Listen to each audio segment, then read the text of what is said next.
Bonjour, bonjour à toutes et à tous, bienvenue, c'est le grand invité de l'économie RFI Jeune Afrique, émission que j'ai le plaisir de co-présenter avec la chef du pôle économie de Jeune Afrique, Aurélie Mbida. Bonjour Aurélie. Bonjour Bruno, bonjour à tous. Nous recevons ensemble un acteur devenu majeur de la finance sur le continent. Son pays, c'est le Cameroun, mais ses ambitions dépassent largement les frontières de ce géant d'Afrique centrale. Bonjour Marc Kamgeng. Oui, bonjour Aurélie, bonjour Bruno. Merci de nous avoir choisis pour cet entretien où nous allons parler d'argent, mais pas que d'argent, de votre vision de l'économie, de la finance, de son utilité pour chacune et chacun d'entre nous. D'abord, votre parcours personnel résumé par Aurélie. Alors Marc Kamgang, la finance, les bas de laine et autres économies sous le matelas. Vous avez fondé et dirigé actuellement Harvest Asset Management, une société de gestion indépendante lancée en 2017 à Douala, qui vient récemment d'atteindre un portefeuille d'actifs sous gestion d'environ 480 milliards de francs CFA dans la zone CEMAC pour Communauté économique et monétaire de l'Afrique centrale. Votre entreprise collecte l'épargne de particuliers, d'institutionnels, pour l'investir dans l'économie, dans des entreprises, des projets, avec l'objectif de la faire fructifier. En clair, vous transformez l'épargne en investissement. C'est exactement votre métier, Marc Kamgang. Au tout début, qu'est-ce qui vous a amené à ce secteur de la finance sous cette forme, la gestion de portefeuille?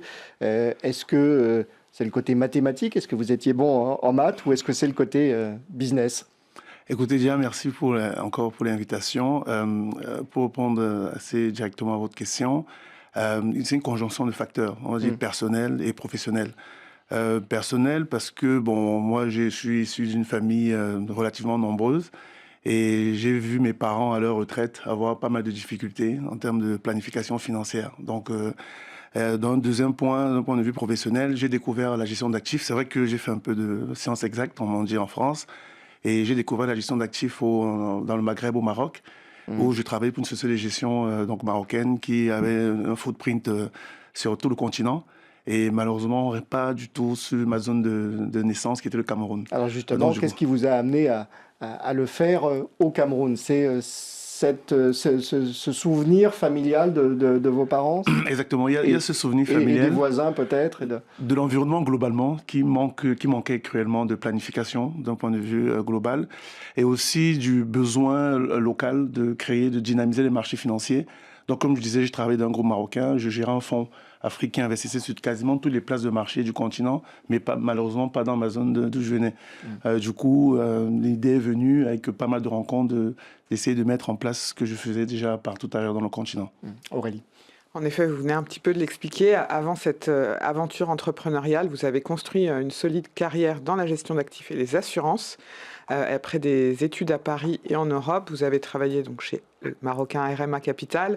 Au sein du groupe BMCE, vous avez aussi exercé la fonction de directeur de la trésorerie, puis vice-président finance chez Activa Assurance. C'est en 2012 que vous avez quitté Activa pour vous consacrer pleinement à la gestion d'actifs.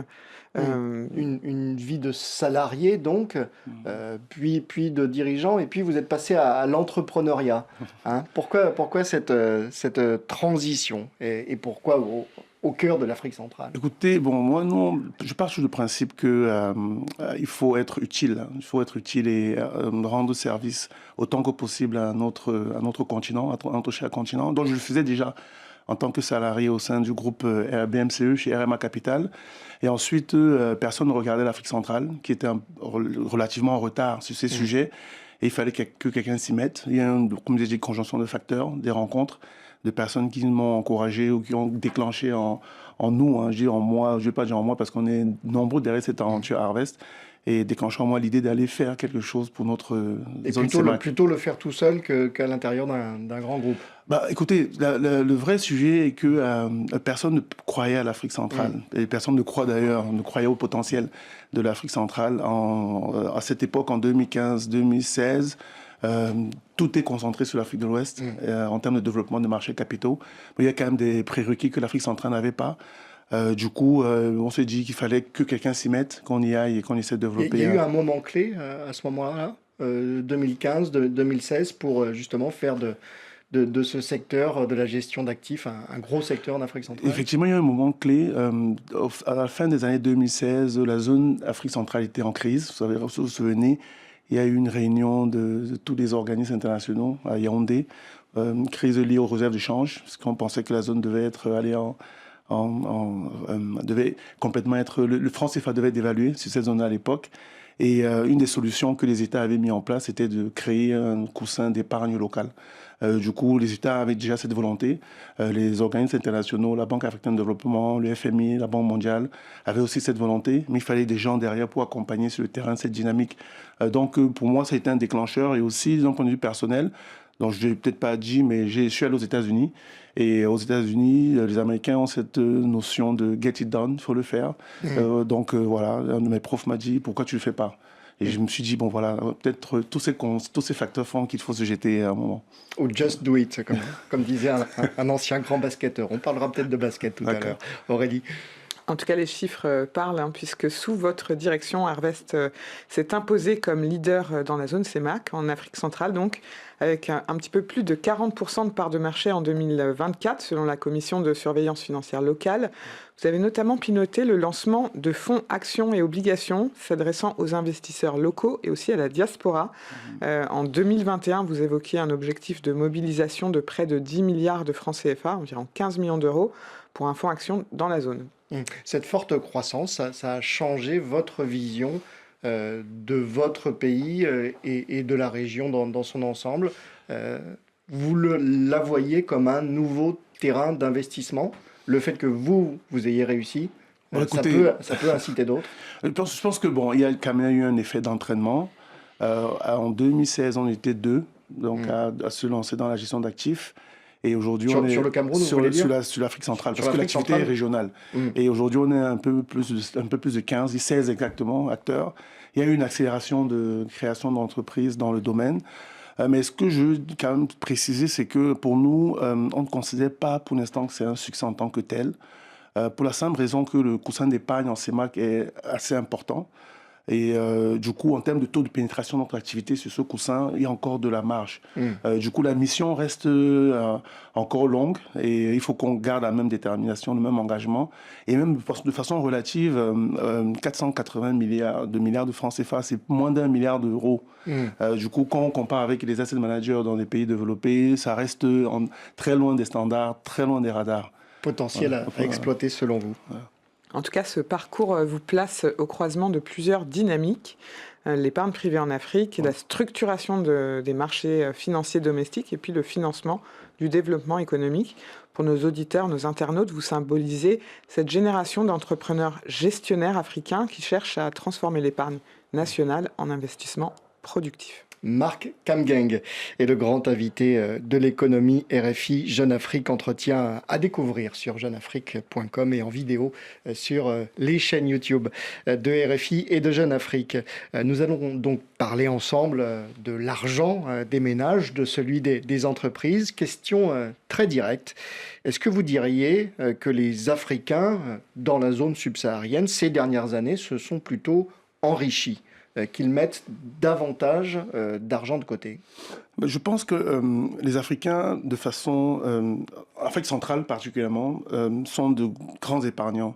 Donc tous les phénomènes comme les tontines, c'est très prospère en Afrique centrale.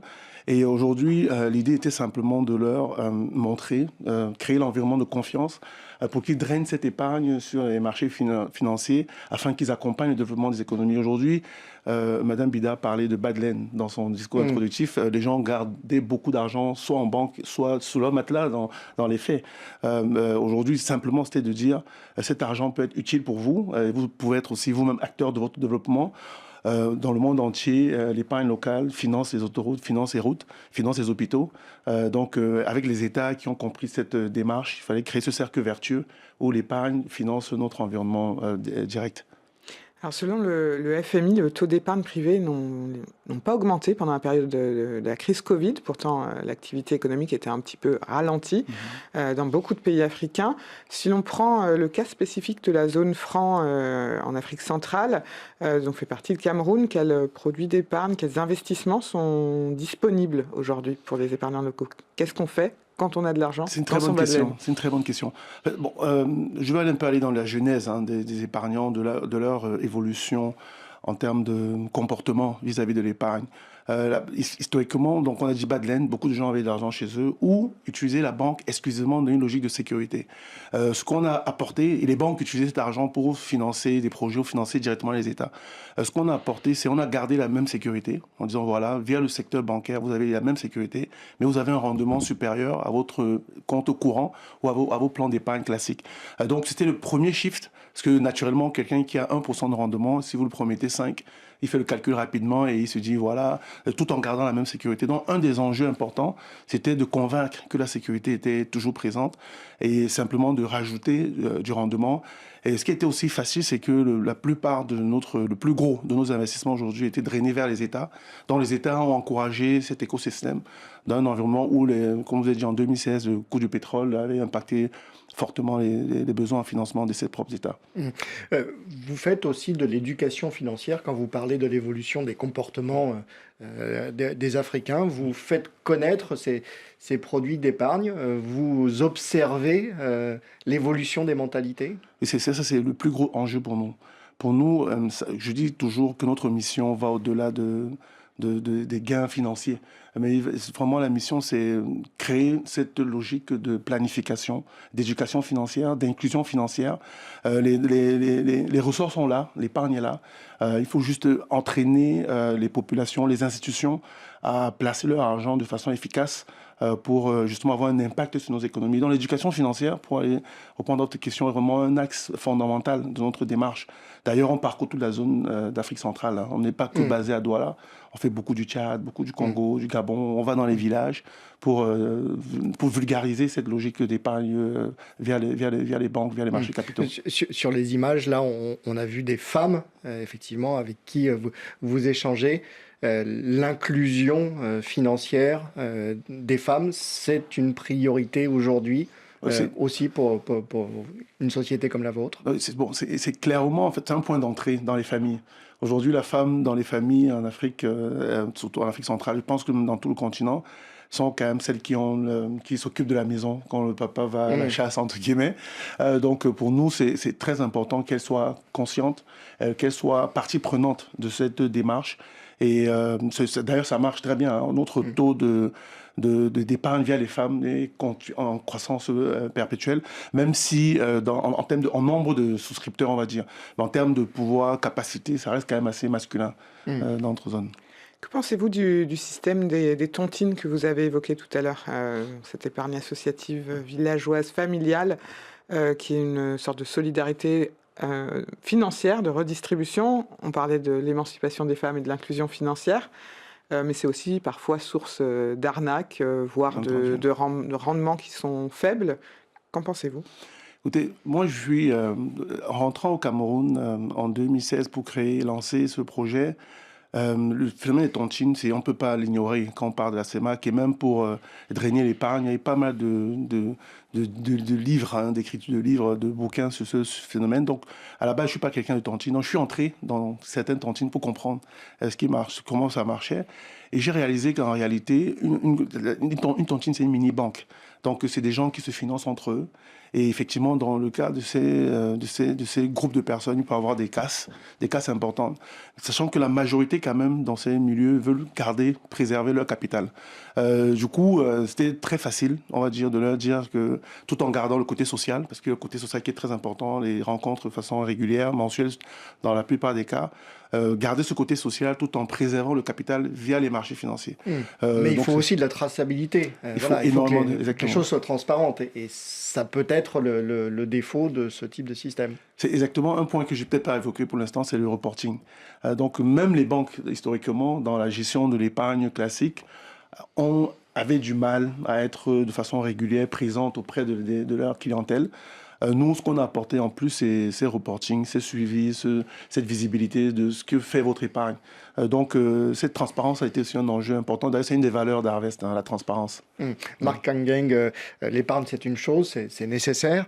Encore faut-il la convertir en investissement. quel rôle, selon vous, dans le financement de l'économie?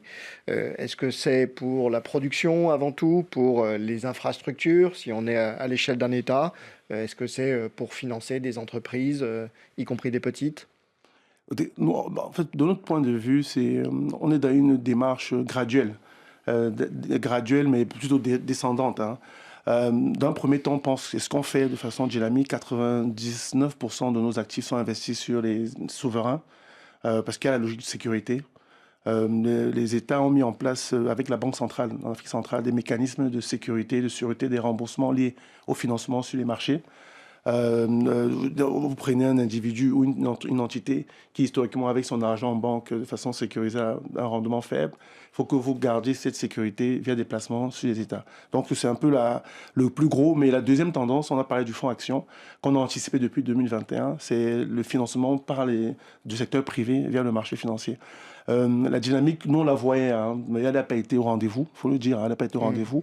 On espère que dans les prochaines années, prochains mois, il y a des IPO, des introductions prévues, qu'on espère qu'ils vont pouvoir dynamiser vraiment ce volet action, le financement des entreprises par le marché. Est-ce que vous avez des exemples concrets de mécanismes ou de produits que vous avez mis en place, que ce soit au niveau dette souveraine ou au niveau secteur privé, qui montrent que voilà, on peut réorienter l'épargne vers quelque chose de concret? Ouais, de façon concrète, pas mal de projets d'infrastructure. Vous savez, même s'ils sont financés pour la plupart par les bailleurs internationaux, ils demandent toujours une quote-part locale. Donc la quote-part locale. Par exemple? Ouais, par exemple, le barrage de l'autoroute de la Yaoundé, le barrage de Natigal, au Cameroun, je parle, plein de projets d'infrastructure au Congo, des projets à venir au Tchad. Les investisseurs internationaux demandent une quote-part locale. Donc aujourd'hui, ils sont de plus en plus eux-mêmes confortables de savoir que le tissu économique local participe de façon dynamique à ces projets-là. D'ailleurs, dans le discours des gouvernements, on constate qu'ils tiennent compte de plus en plus de cet effet. Aujourd'hui, tous les États font des roadshows et dans les roadshows au niveau local, ils invitent les asset managers à participer, à écouter. Et on constate aussi que d'ailleurs, dans leur communication, il faut attention de montrer le progrès des projets. Avant, quand vous prenez par exemple un État, il mettait le même projet sur 5 ans. Et maintenant, il parle plus de phases. Voilà, on est en phase 1, phase 2. Ça montre que le projet évolue quand même dans son temps, parce qu'ils savent qu'il y a des acteurs locaux qui regardent.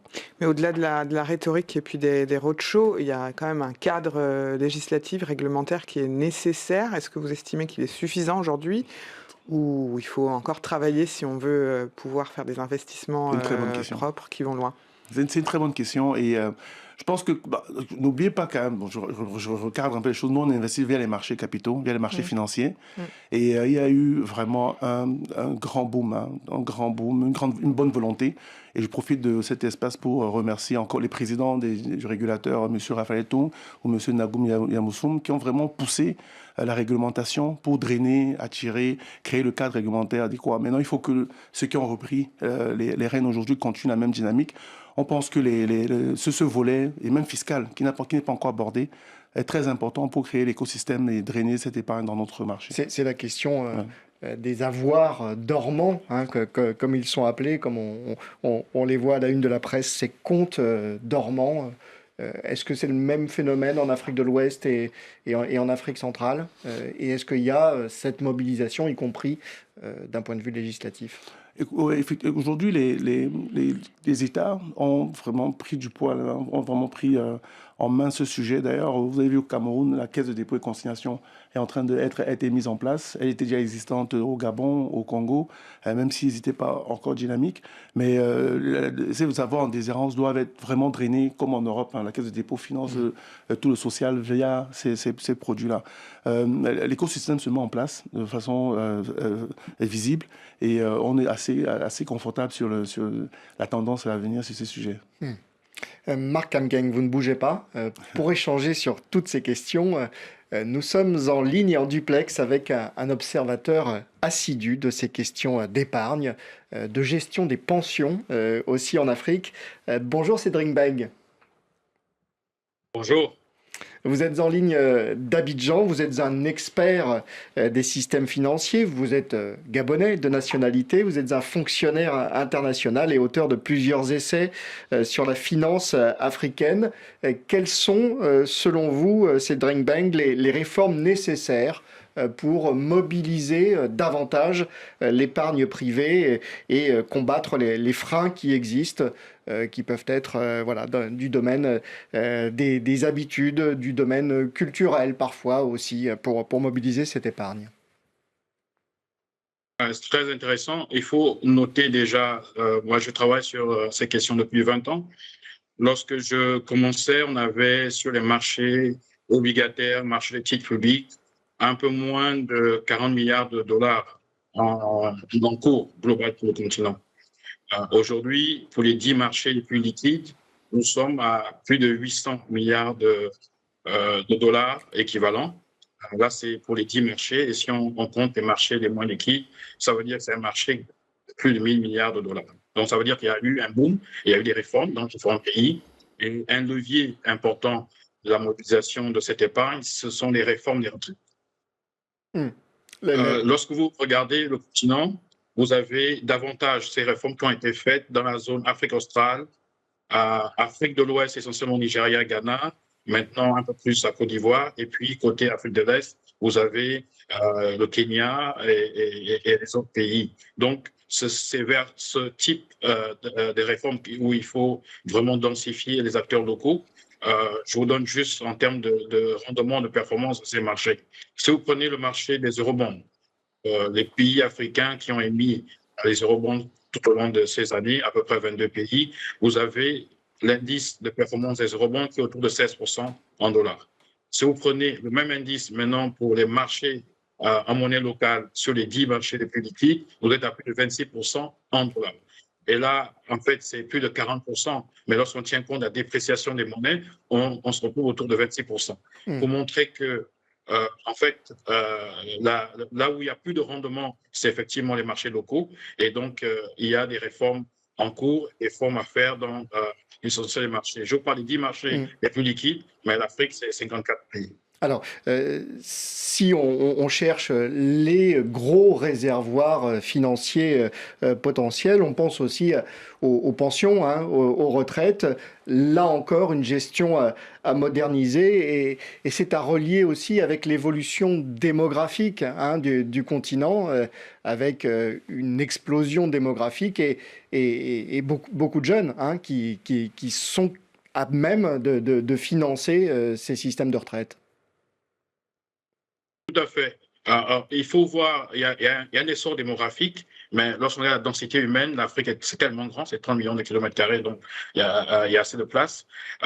Lorsque vous avez un âge médian de la population subsaharienne autour de 19 ans, le continent africain est la zone au monde qui a la croissance potentielle positive. Donc, croissance potentielle, c'est-à-dire en macroéconomie, la croissance économique maximale qu'une économie peut obtenir en utilisant le maximum de ses facteurs de production avec un faible effet d'inflation. Lorsqu'on regarde cela, la structure démographique de l'Afrique va faire en sorte que ce sera le continent de l'avenir, le continent où l'épargne sera possible de collecter. Vous avez 800 millions d'Africains qui vont passer à l'âge où ils sont capables de travailler, donc population active, sur les 20 prochaines années. Ça donne la possibilité de dépasser la population active chinoise, la population active indienne, donc une possibilité de mobiliser davantage d'épargne sans avoir la pression des pays matures qui ont des besoins de payer aujourd'hui leur retraite. Pour les jeunes Africains, on aura 10 personnes dans la tranche d'âge active pour une personne au-dessus de 65 ans. Donc, ça représente un réservoir, un potentiel énorme. Pour l'instant, l'Afrique du Sud, l'Afrique australe, les réformes ont été faites. Nous sommes à peu près à 100% pour couvrir les pensions, mais pour le reste du continent, nous sommes à une moyenne en dessous de 10%. Donc, c'est un challenge, mais en même temps, ça représente un potentiel de croissance qui est énorme. J'ai écouté avec beaucoup d'intérêt les chiffres indiqués par Marc sur le plateau, mais lorsque vous prenez une zone comme l'Afrique centrale, les réformes de retraite n'ont pas vraiment commencé. il y a quelques réformes timides, mais il faut aller davantage sur ce volet-là. Et lorsque ces réformes seront faites et que le potentiel d'épargne de ce segment, donc des pensions, sera fait, ça lui donnera à d'autres gestionnaires de fonds beaucoup plus de ressources en termes d'épargne privée pour faire leur placement et rendre l'épargne plus dynamique pour l'économie. Je crois qu'il est temps de faire réagir Marc Kamgang. Que pensez-vous voilà, des commentaires de ces drink banks que l'on remercie hein, naturellement? Que pensez-vous des solutions avancées et puis aussi des paradoxes hein, mis en lumière à la fois cet énorme potentiel et puis quand même ces retards, par exemple, dans les systèmes de retraite? Écoutez, déjà, Cyril, je le connais très bien, c'est un ami. Et je l'appelle Alexander Hamilton du continent parce qu'il a écrit un livre, Financer l'Afrique, en 2016, et un deuxième livre, Libérer le potentiel de l'Afrique. Et ce bouquin, surtout le premier, Financer l'Afrique, que j'ai lu, a été aussi, je vous ai dit qu'il y a une conjonction de facteurs, qui a été un livre assez important. Quasiment toutes les thèses qui sont appliquées dans ce livre correspondent à ce qu'on essaie de faire sur le terrain. Donc il y a des gens qui réfléchissent. Et bon, on va dire qu'il y a ceux qui essaient qui essaient de courir pour mettre en œuvre. Et Cédric fait partie vraiment des gens qui nous ont inspirés dans ce cadre-là. Ce que je pense des réformes de retraite, c'est des sujets qu'on aborde. Aujourd'hui, un des gros investisseurs institutionnels de la zone CEMAC, c'est la Banque centrale, qui avait une caisse de retraite, l'une des rares structurées, qui existait depuis 1999 et qui était investie à 100% en France.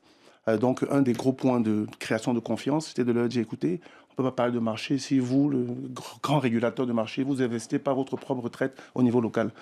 Donc, en 1981-2000, ils ont décidé de rapatrier une partie qu'on gère aujourd'hui en local. Il y a eu un effet d'entraînement. Pas mal de sociétés pétrolières, par exemple, ont décidé aussi, qui étaient déjà structurées appartenant à des groupes internationaux où la logique de retraite existait déjà, était déjà structurée dans ce sens-là. Il y a une vraie vocation de ces dirigeants à ramener l'épargne locale. Maintenant, là où je le rejoins aussi, c'est tout ce qui est réglementaire, fiscal.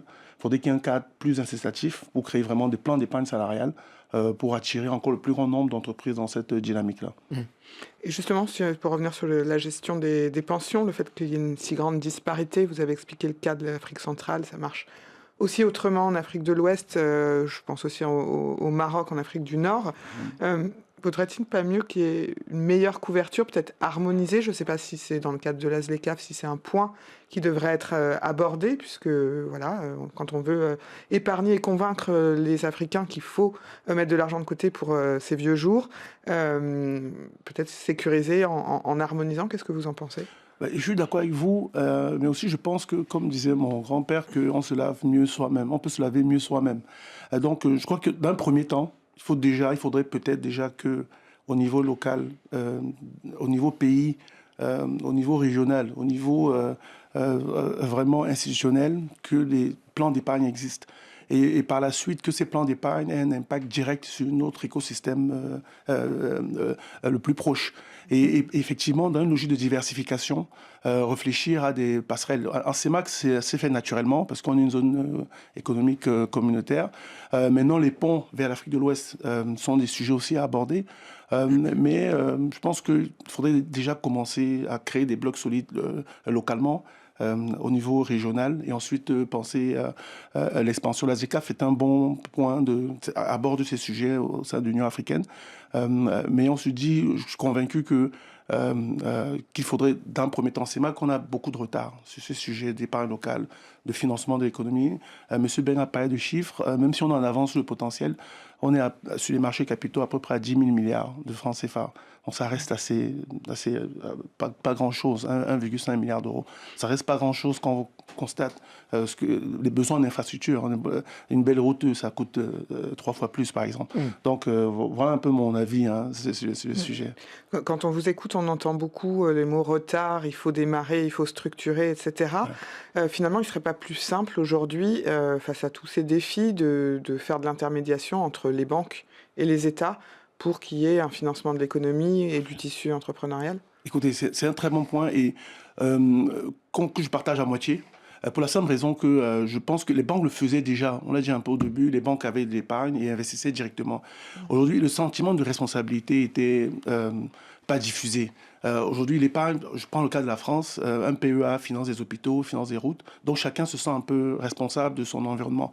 Nous, on pense qu'il faudrait diffuser cette logique. Il faudrait diffuser vraiment à l'échelle humaine, que chacun se dise que son excédent de trésorerie finance sa route. Et du coup, cette personne sera peut-être plus enclin à considérer et à respecter, ce qui n'est pas le cas. Quand il y a des problèmes, souvent les gens ne se comportent pas comme il faut.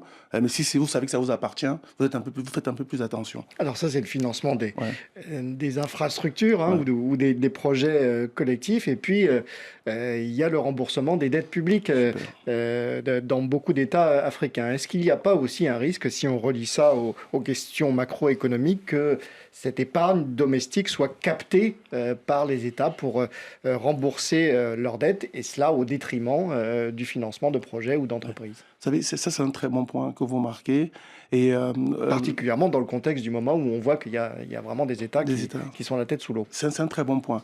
Après, il faut juste qu'on se rappelle que les États, particulièrement de la CEMAC, sont des États qui dépendaient en grande partie des matières premières.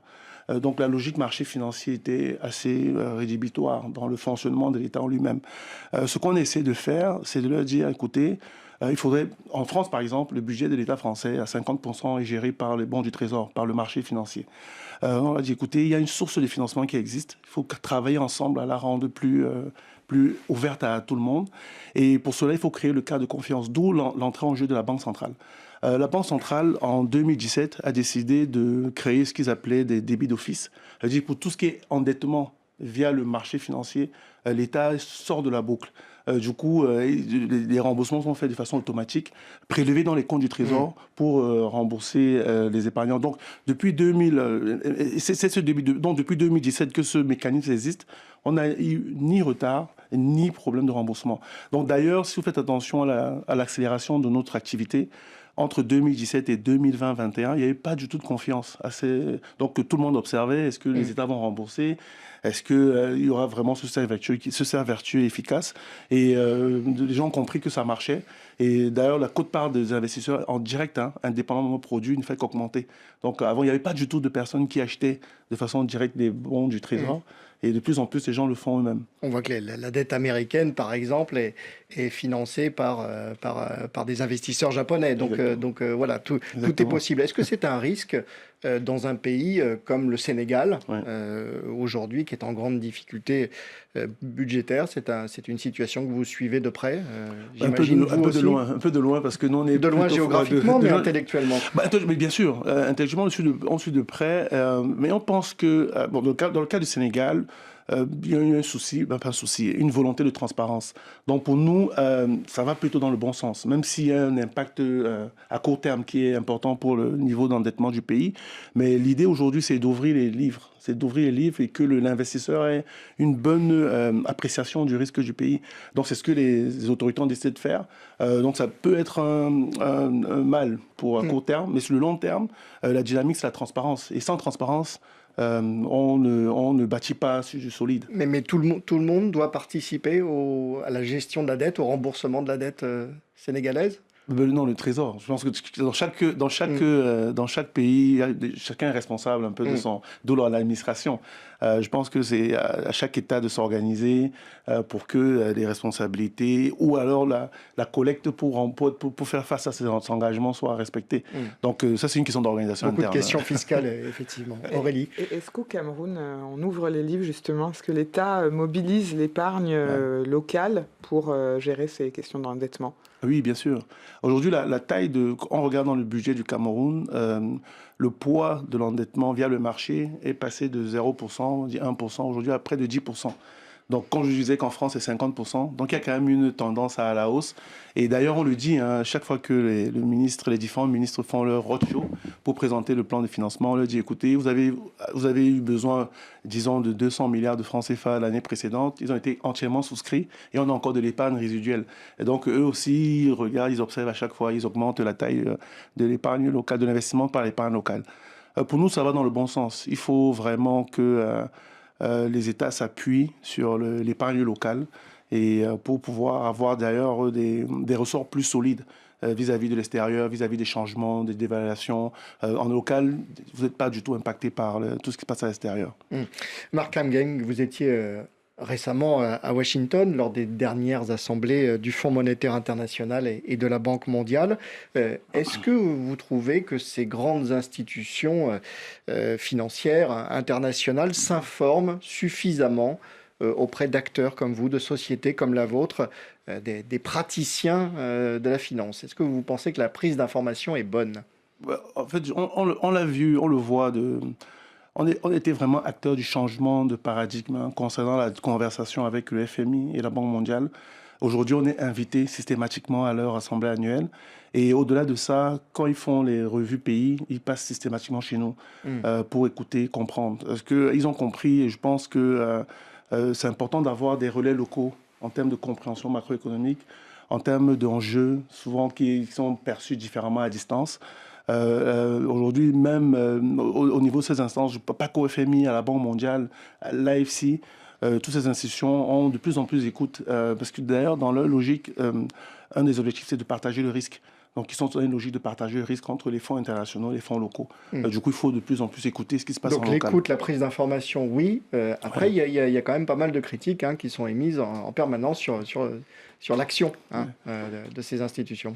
Sur l'action de ces institutions, oui, parce que vous savez, c'est des institutions que je découvre aussi qui ont des process de décision assez administrativement lourds, qui sont souvent en termes de timing décalés par rapport aux problématiques ponctuelles du pays, mais qui, ce que j'aime, ont quand même une vision assez long terme, et surtout une vision comparative. C'est-à-dire aujourd'hui, quand ils regardent l'Afrique, ils ont des proxys, l'Amérique du Sud, l'Asie du Sud-Est, qui sont passés plus ou moins par les mêmes étapes de développement. Donc ça, c'est aussi enrichissant pour nous de voir ce qui s'est fait ailleurs, sachant que de mon point de vue, on ne réinvente pas la roue. Donc on essaie de la refaire en l'adaptant à la sauce locale. Voilà, même si les contextes sont différents. Marc Lamgang, Harvest Asset Management est le grand invité de l'économie RFI Jeune Afrique.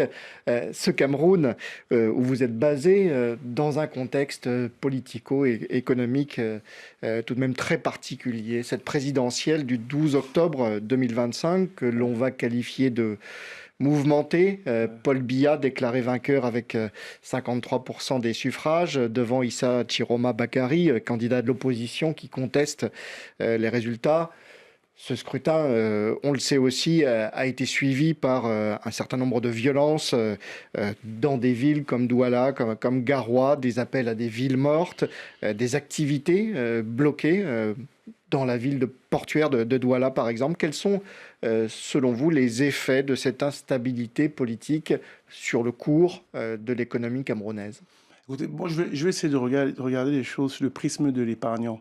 Parce que, comme vous avez dit, un des enjeux pour nous, c'est de changer le paradigme local, de changer vraiment la démarche, le comportement des épargnants. Et cette mission est vraiment supérieure au soubresaut politico-économique sur le court terme.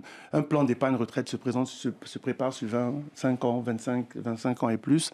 Du coup, pour nous, les impacts sont assez, on va dire, minimes, pour être clair, parce qu'au niveau de l'humain, quels que soient les soubresauts, à long terme, on réfléchit à comment est-ce qu'on va planifier sa vie sur le long terme. Donc, hormis des sujets peut-être ponctuels de déplacement, mais d'un point de vue business, on va dire ça, pour nous, il n'y a pas eu de gros impacts, on va dire ça. Ouais. C'était peut-être sur le court terme, mais peut-être à plus long terme, cette crise peut engendrer aussi des réflexions sur maintenant, il faut davantage soutenir les entreprises camerounaises pour qu'elles soient armées sur l'avenir, peu importe ce qui se passe. Est-ce que vous sentez ça dans le tissu économique à Douala aujourd'hui ? Écoutez, ce que nous on ressent localement, parce que l'idée c'est d'amener les entreprises à se financer via le marché capitaux. Ce qu'on constate, c'est qu'il y a il y a des rôles modèles. Vous savez, il y a une introduction en bourse qui est prévue bientôt. Je pense qu'elle changera et donnera vraiment l'élan en termes de capacité du marché local à accompagner les entrepreneurs sur le long terme. Et aussi, on constate qu'il y a un changement générationnel. Aujourd'hui, les hommes d'affaires, c'est des enfants qui sont en train de reprendre les affaires familiales. La deuxième génération. La deuxième génération qui est de plus en plus à l'écoute de l'ouverture du capital de société à d'autres investisseurs parce qu'ils ont compris que seuls, on va pas très loin. Ensemble, on va vraiment, on peut découvrir et aller beaucoup plus loin que notre zone de prédilection, le Cameroun, l'Afrique centrale. Les visions sont vraiment de plus en plus globales dans nos échanges. Ça vient aussi de la formation de cette deuxième génération qui est partie du Cameroun se former à l'étranger et qui est revenue. Je pense que ça vient de la formation et ça vient aussi des médias. Parce que quand vous regardez les success stories, les champions africains, on a de moins en moins de champions africains locaux. Prenez le groupe Dangote, présent dans plusieurs pays, le groupe bancaire Tijari Wafa, vous prenez quasiment toutes les grosses entreprises, Ecobank, c'est des groupes panafricains. Donc ils comprennent que de façon pérenne aussi, en termes de durabilité et pérennité des activités, il faut diversifier. Et sans compter qu'il y a aussi des cas de grands groupes d'affaires locaux qui ont aujourd'hui disparu. Donc les enfants réfléchissent de plus en plus dans cette logique long terme planification à ouvrir le capital, à comprendre que comme Facebook, Mark Zuckerberg n'a que 16%, pourtant c'est un groupe international, comme Apple, Jeff Bezos n'avait que 5%. Donc c'est vraiment un nouveau comportement dans ce volet-là. Et on est présent pour accompagner cette dynamique. Mais ça vous inquiète pas quand même, cette difficulté dans beaucoup de pays africains à avoir des transitions par les élections, d'avoir à la fois parfois ces pouvoirs un peu cadenassés, et puis dans d'autres pays, des coups d'État qui se multiplient. On l'a vu récemment en Guinée-Bissau. En tant qu'acteur économique, quand même, cette situation globale de l'Afrique, avec des élections qui se passent quand même pas souvent très bien, c'est pas un peu inquiétant? Écoute, moi je reviens toujours à l'humain. C'est inquiétant, c'est vrai, d'un point de vue global, mais je ne pense pas que ça change la volonté d'une personne à préparer sa retraite. Je ne pense pas que ça change la volonté d'une personne à organiser. Quelqu'un qui... Voilà. À titre individuel, non, Ouais. mais pour l'investissement, pour le climat des affaires, pour... attirer les sociétés étrangères, attirer des capitaux étrangers.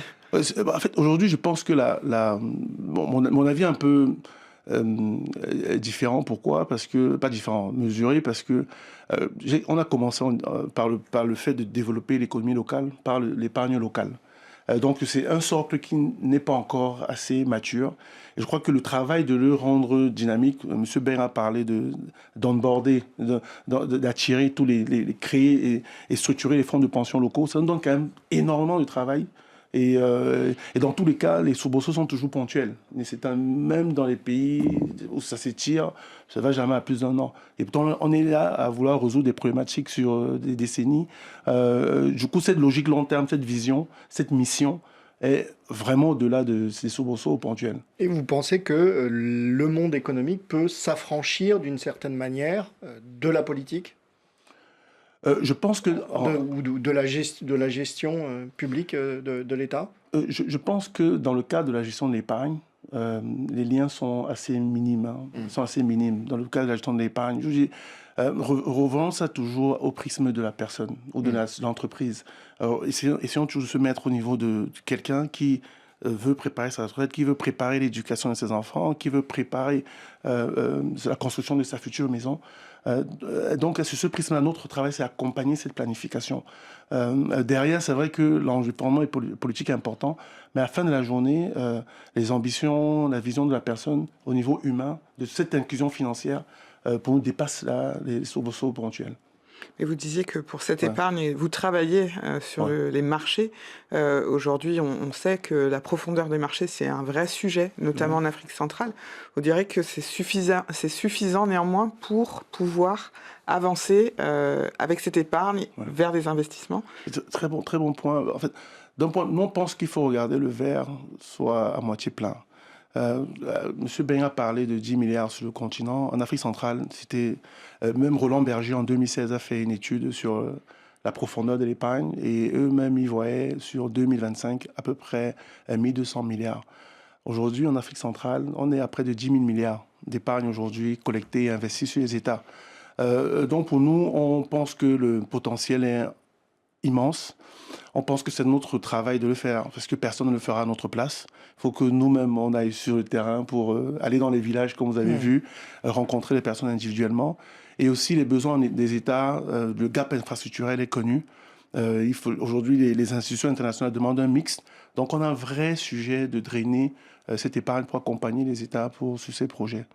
Est-ce qu'au Cameroun, le marché est toujours dominé par les banques commerciales avec des possibilités d'investissement plutôt à court terme et pas suffisamment à long terme? Est-ce que vous trouvez que les banques sont encore trop frileuses pour permettre à des entreprises de programmer leurs activités et leurs plans à 3, 5, 10 ans? Exactement. Je pense que c'est notre rôle, justement, de prendre le relais. Le poids des banques dans le financement de l'économie était, via les marchés capitaux, était d'à peu près 100%.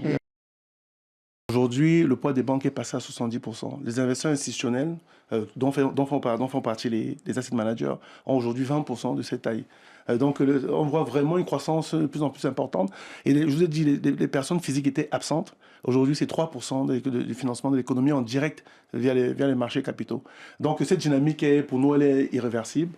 Et on est en train de l'accompagner de façon pratique sur le terrain. Ça permet de moduler effectivement les projets dans le temps, quand tout le monde n'a pas exactement les mêmes objectifs de rentabilité. Exactement, exactement. Ça. Et surtout de tenir compte de l'horizon de temps des projets. Une retraite, c'est 20 ans. Et les projets aussi sont souvent alignés avec ces problématiques d'investissement. Les banques, elles sont de plus en plus concurrencées par d'autres acteurs financiers. On pense au mobile money dans de nombreux pays. Est-ce que c'est plutôt une bonne chose, selon vous, qui est d'autres instruments, peut-être plus accessibles parfois, avec son téléphone? Aujourd'hui, on pense que c'est en termes de pénétration de l'activité financière, le mobile money a réussi ce que les banques ont eu du mal à établir depuis 60 ans. On a vu qu'aujourd'hui, le nombre de comptes mobiles a quasiment doublé, dépassé le nombre de comptes bancaires. Et c'est un canal de distribution qu'on ne peut plus ignorer. Mais derrière, il faut qu'on s'assure, on pense qu'il faut quand même s'assurer de la solidité, parce que derrière l'épargne, il y a aussi la vie, il y a aussi du réel, la vie des gens. Donc il faut s'assurer que ces modèles marchent et soient robustes pour accompagner dans la durée, en sécurité, en rendement et en liquidité les épargnants.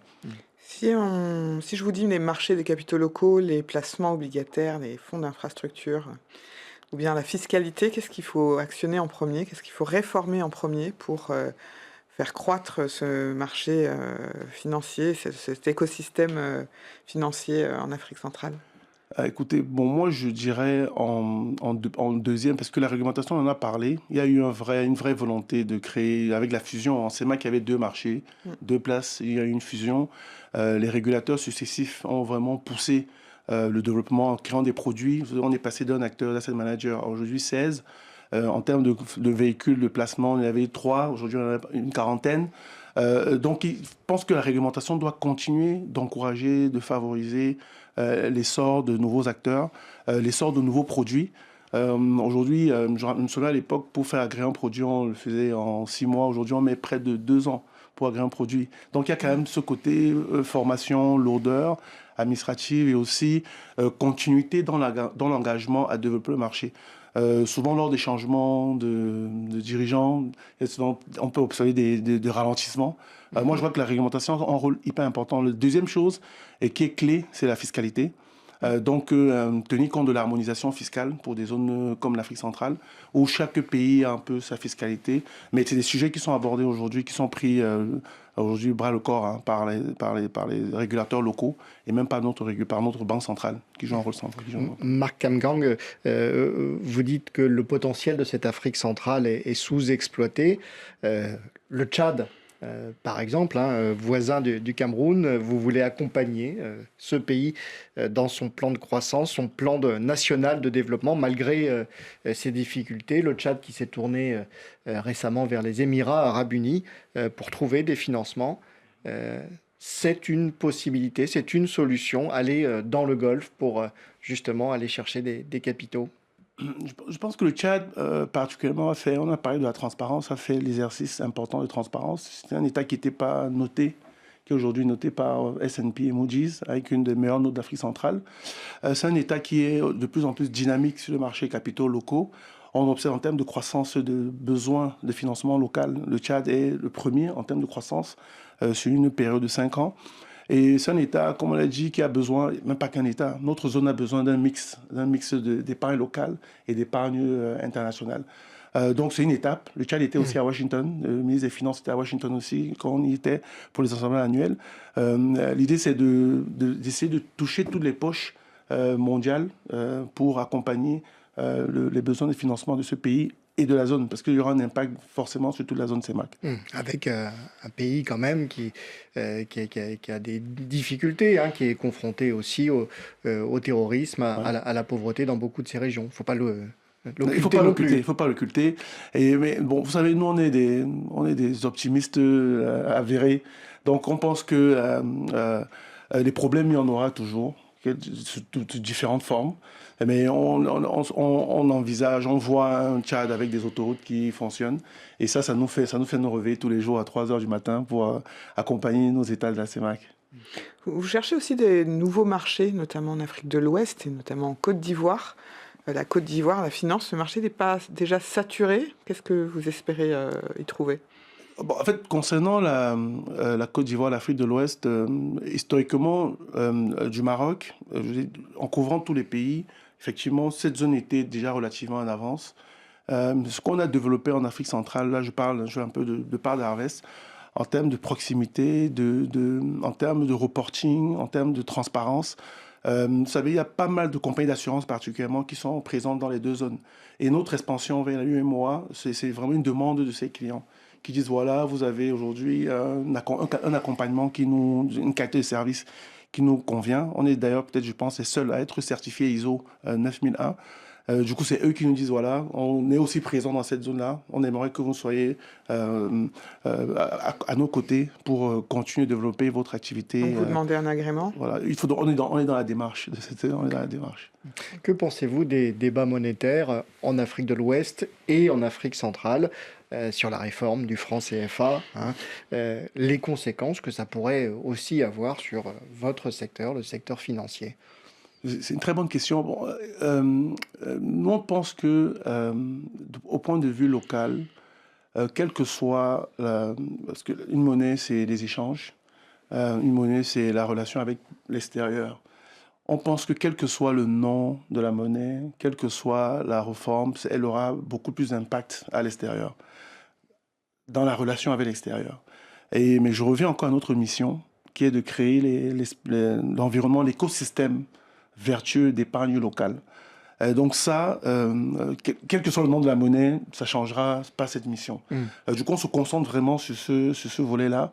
C'est vrai que, comme on a aussi dit, la perception des investisseurs internationaux peut être biaisée ou brouillée par ces réformes.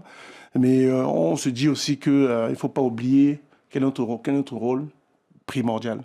Développer l'épargne locale, créer des structures de fonds de pension, accompagner cette dynamique reste quand même la priorité des priorités pour Harvest. Donc si on vous écoute, le moteur prioritaire, c'est pas changer la monnaie, changer ce franc CFA, mais peut-être changer le fonctionnement des marchés qui mobilisent l'épargne, notamment. C'est exactement ça. C'est vraiment...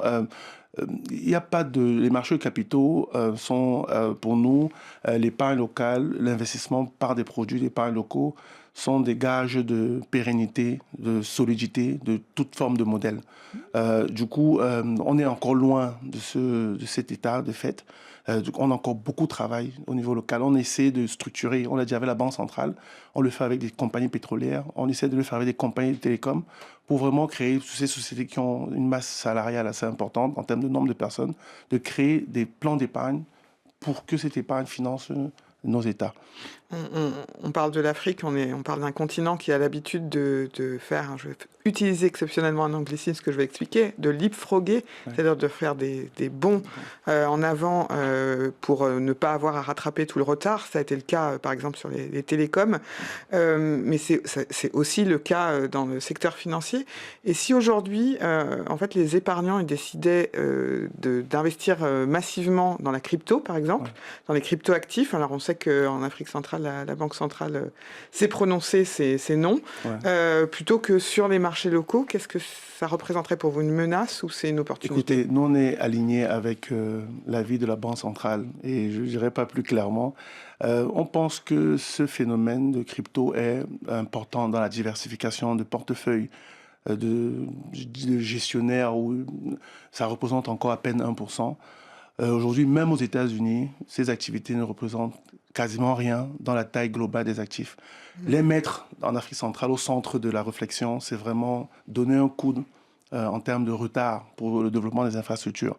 Aujourd'hui, la transformation de l'épargne en actifs réels pour aider les Africains dans leur quotidien, elle doit être la priorité. On n'est pas contre cette diversification sur le long terme, dans une vingtaine, trentaine d'années, mais à court terme, il ne faut pas qu'on oublie les fondamentaux. On a besoin d'hôpitaux, on a besoin d'infrastructures, on a besoin de routes, et ça doit être la priorité pour l'instant dans notre zone. Pour vous, c'est surévalué ce mouvement récent vers les stablecoins, vers cette diversification monétaire aux États-Unis, mais aussi dans d'autres grandes puissances de la planète? Je pense qu'à notre niveau, il faut revenir à l'utilité. Aujourd'hui, je ne sais pas à quoi sert le Bitcoin. Je ne sais pas quel est l'impact que le Bitcoin ou les cryptos ont dans la vie des gens, hormis la rentabilité, hormis le fait de multiplier son patrimoine. Pour certains, ça. Pour nous, en CEMAC, c'est rendre l'épargne utile. Rendre l'épargne utile pour le développement de notre quotidien. Et donc, pour nous, et on est aligné pour ça à 100% avec la Banque centrale. Et on le combat, je vous garantis qu'on se bat pour que ça ne devienne pas une activité pérenne. Et on espère que la Banque centrale gardera le cap sur ce sujet tant que les gaps en infrastructure seront aussi importants. Il n'y a pas d'aéroport là, Douala, en ligne avec les besoins de transport que le Cameroun peut avoir. Quand vous allez dans les pays, même en France, vous avez dans une seule ville 2 grands aéroports internationaux. Je ne parle pas des États-Unis. Donc, je peux citer plein de gaps en termes d'infra que nous avons. Et pour nous, ça doit rester la priorité, vraiment la vision centrale pour toute la zone. Mais sans la vision, c'est une question politique, mais il y a une question pratique. Hein, quand on est dans un contexte un peu d'incertitude, de crainte, les marchés, on voit qu'ils réagissent à ça. Et les gens, les épargnants, ceux qui ont de l'argent, font ça, réagissent. Il y a le retrait des flux traditionnels. Les États-Unis qui sont largement désengagés de partout dans le monde, dont depuis le retour de Donald Trump à la Maison-Blanche, dont d'Afrique. Et donc, les cryptoactifs, les bitcoins, comme vous disiez, c'est devenu rassurant pour un épargnant, pour un investisseur qui a beaucoup d'argent à investir. Alors que du coup, qu'est-ce qu'on fait au lieu de dire juste c'est interdit, il faut investir dans les routes. Concrètement, qu'est-ce qu'on offre aux gens alors qu'il y a ce contexte d'incertitude? Ça, c'est un bon point, mais je pense que la démarche centrale doit être l'utilité. L'utilité de notre épargne. Et aujourd'hui, je vous redis, j'arrive pas à voir l'utilité de l'investissement dans le Bitcoin. J'arrive pas. Peut-être vous m'aiderez. C'est comme l'investissement dans l'or. C'est une valeur refuge, peut-être pour certains. Pour certains, un message politique pour d'autres. Ok. Je comprends bien, mais je vous dis, désolé, je vais peut-être insister dessus, mais je suis convaincu que pour l'Afrique en général, le paradigme ne doit pas être brouillé par ce qui se fait ailleurs. On doit ne pas oublier quel est notre environnement direct. Et de façon directe, il nous faut des routes. Moi, j'étais ce week-end dans mon village et je mettais avant 3 heures de temps pour faire la route de l'Ouest à Douala. Aujourd'hui, j'ai mis 7 heures de temps parce qu'il y a un sujet d'infrastructure compte tenu du nombre de personnes qui font la même route, compte tenu des besoins de plus importants. Alors, ça, c'est du concret, du réel. Donc, quand on me parle de crypto, je ne vois pas du tout comment ça m'aidera à faire une autoroute entre Douala et notre village, par exemple. Donc, j'ai des amis qui vont dans des hôpitaux. La prise en soins est encore pas mal de gaps par rapport à une prise de soins en Europe. Donc, voilà, il faut qu'il y ait des hôpitaux pour prendre en charge. Donc, pour moi, ça reste vraiment l'utilité. Et toute personne, le bon sens, devrait faire que chacun se dise où est-ce que va mon argent. Aux États-Unis, je vous dis encore, ou en Europe, ceux qui investissent dans ces actifs ne le font pas 100% de leur portefeuille. Ils ont déjà des matelas dans l'immobilier, dans les obligations, dans les PEA, dans les livrets A. Et c'est une poche additionnelle. Nous, on est en train de construire l'immobilier, les PEA, les livrets A. Donc, voilà. Chaque chose en son temps. Chaque chose en temps. Voilà. Marc Kamgang, on arrive au terme de cette émission, puisque nous parlons des États-Unis de Donald Trump. Parlons de l'une de vos autres passions, hein, le basket et la NBA, votre équipe de cœur. Les Detroit Pistons. Les Detroit Pistons qui sont en pleine forme d'ailleurs hein, cette année. Vous passez quelques nuits blanches à les regarder, on imagine.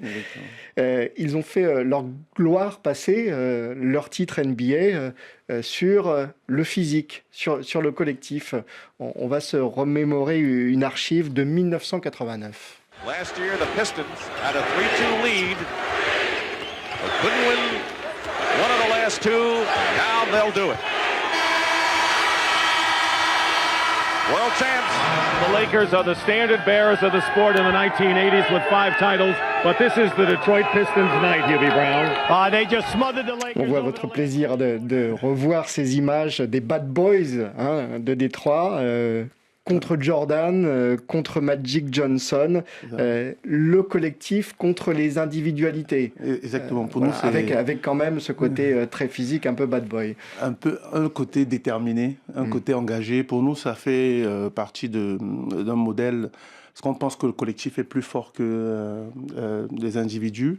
Ce que j'aime dans les Detroit Pistons, que je continue de suivre avec la même passion, que c'est l'une des rares équipes NBA qui est un sport aux États-Unis, c'est assez individuel finalement autour d'une personne. C'est l'une des rares équipes qui a été championne en 2009, en 90, aussi en 2004, sans qu'il y ait de superstars autour de l'équipe en question. Donc pour moi, ça reste vraiment un modèle de... Je pense qu'en Afrique, on peut aller loin seul, on peut aller vite seul, mais on peut aller loin ensemble. Vous n'avez pas envie d'investir dans une équipe de basket en Afrique, quand on voit par exemple qu'ils se professionnalisent avec la balle ça vous intéresse pas, justement, vu votre passion? Écoutez, ça fait partie sur le long terme des problématiques, de la diversification, en termes de, peut-être pas dans le basket directement, parce qu'on fait ce que nos investisseurs demandent, mais à long terme, c'est accompagner le sport en général, accompagner le loisir, le divertissement, dans tout ce qui est nouvelle classe d'actifs, avec une prise de risque légèrement supérieure. Parce que l'avantage aujourd'hui des États, c'est la sécurité. On doit tenir compte du point de vue de nos investisseurs qui ont pour l'instant besoin de sécurité. Mais on a de plus en plus certains qui, depuis 5 ans, sont avec nous et qui ont compris que la sécurité marchait. Et sur leur excédent de gains en sécurité, nous demandent de plus en plus de prendre des risques. Après, il faut que la réglementation suive, il faut que les équipes se structurent pour accompagner, pour ouvrir leur capital à ces initiatives. Mais pourquoi pas, donc. Ouais. Un très grand merci, Marc Kamgang, d'avoir été notre invité. C'est moi qui vous remercie encore pour l'honneur que vous m'avez fait de recevoir notre société. Merci. Le grand invité de l'économie RFI Jeune Afrique, un entretien à découvrir ou à redécouvrir sur notre chaîne YouTube et en toutes lettres sur jeuneafrique.com. Merci Aurélie. Merci Bruno. Et merci à nos équipes de réalisation.